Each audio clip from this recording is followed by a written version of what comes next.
Ya, kembali lagi di Newsroom pemirsa, kami akan membahas lebih lanjut mengenai menjaga keutuhan bangsa pasca rusuh di Papua. Dan kami sekarang juga sudah bergabung bersama Pak Said Salahuddin, pengamat politik. Selamat siang, Mbak. Selamat siang, Pak Said. Saya ke Pak Romo Beni dulu. Generasi milenial kan menjadi agen perubahan bangsa ya Pak Beni. Dan karena itu generasi muda harus ikut berperan untuk persatuan rakyat. Tapi yang kami lihat beberapa minggu ini malah terbalik ya, terkait aksi rasisme terhadap mahasiswa Papua di Jawa. Tanggapan Bapak? Ya, ini sebenarnya kan amat disayangkan ya. Harusnya kan persoalan rasialisme, diskriminasi itu kan sudah selesai kan. Sejak kita itu merdeka sebenarnya tidak ada masalah. Justru akhir-akhir ini menjadi masalah, itu yang kita sesalkan karena gini. Pengguna media sosial itu kan kerap kali itu kan dunia maya yang sulit dikontrol, sehingga kerap kali mengatasi ruang dan waktu, dan provokasi itu kerap kali kalau itu tidak hati-hati dan tidak ada kekerjaan masyarakat itu ditelan mentah-mentah. Kasus ini kan menyadarkan pentingnya kita generasi muda itu menjaga keutuhan bangsa dengan cara apa? Menghormati tradisi, adat, keragaman, kemajemukan. Karena bangsa ini terdiri dari ribuan suku, etnis, budaya, dan bahasa. Dan banyak ratusan agama lokal juga. Maka bagaimana kita dalam menjaga keragaman kemajemukan itu jangan sampai kita menyinggung perasaan, jangan juga menyinggung juga keyakinan orang lain, tapi juga jangan juga menyinggung politik yang disebut politik dignity-nya itu loh. Jadi persoalan rasial ini di negara-negara manapun itu memang dilawan habis-habisan. Bahkan penonton bola ketika rasial itu kena didenda. Jadi mengapa ini terjadi? Ya karena untuk menjaga keutuhan bangsa itu harus dijaga. Dijaga bagaimana anak-anak bangsa ini saling menghargai, menerima perbedaan dan satu dengan lain bersaudara. Nah, kita harus belajar ya, generasi muda ini generasi 28. Generasi 28 itu luar biasa.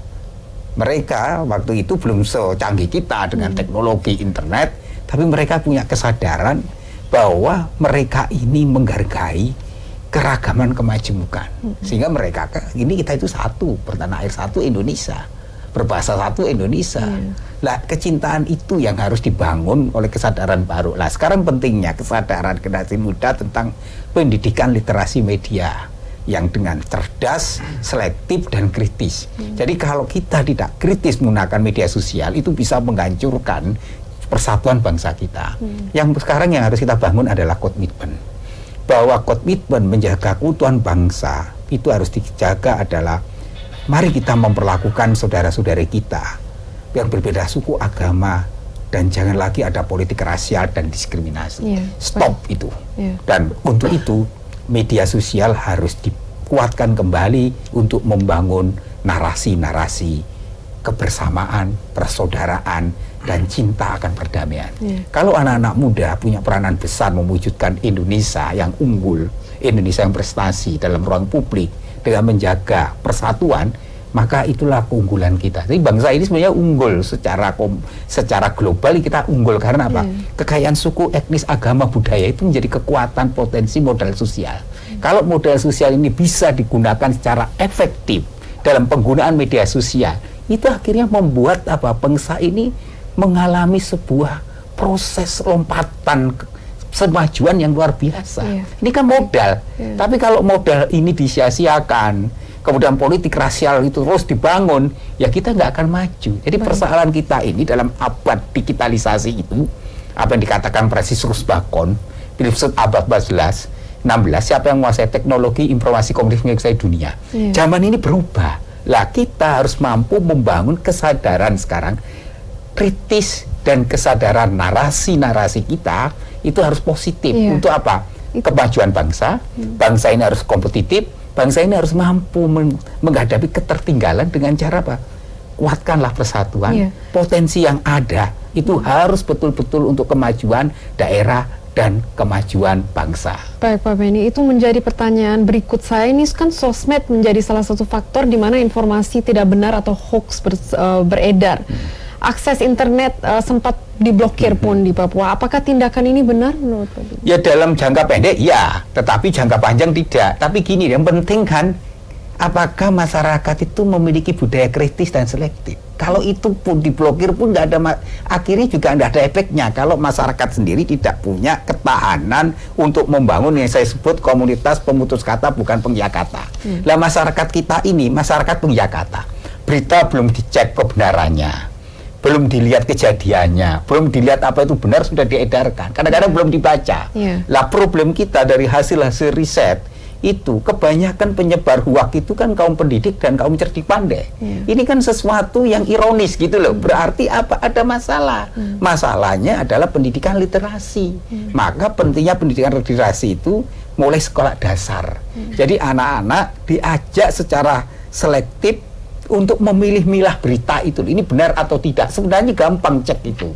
Jadi berita yang bombastis, yang berita-berita yang sesuatu yang hiperbola, sesuatu yang di luar nyata itu selalu dibesarkan, itu pasti kebohongan. Lah, kita sekarang menghadapi situasi di mana ruang dan waktu tidak ada lagi.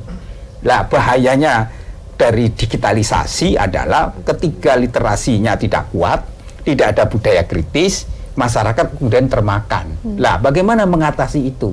Harus ada kedewasaan dalam penggunaan media sosial ini. Jadi, jangan kita men-sharekan sesuatu yang tidak berfakta, data, dan sumber yang jelas. Lah sekarang kita menghadapi kedalaman tidak ada lagi.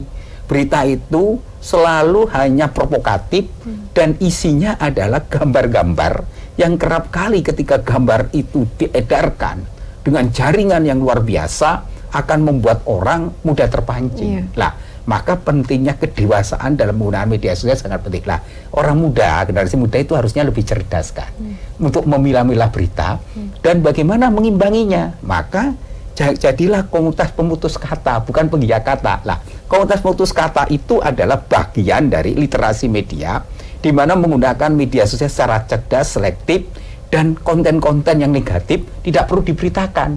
Tapi mari kita sekarang membangun seperti ini adalah tingkatkan persaudaraan, cinta tanah air.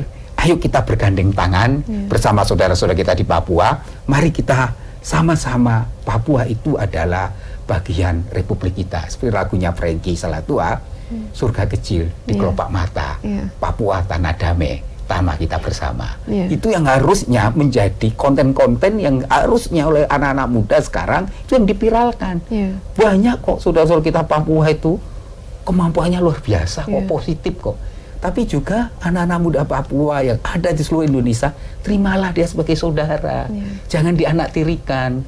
Jangan mereka sulit mendapat tempat kos, sulit kadang-kadang mengalami intimidasi. Mari kita tinggalkan pola-pola rasial itu.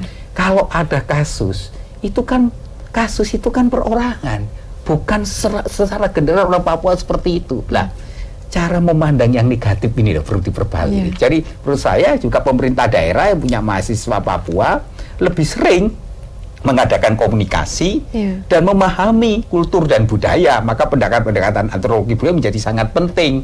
Maka lebih menurut saya lebih wise adalah kepala-kepala daerah itu lebih sering membangun relasi lah.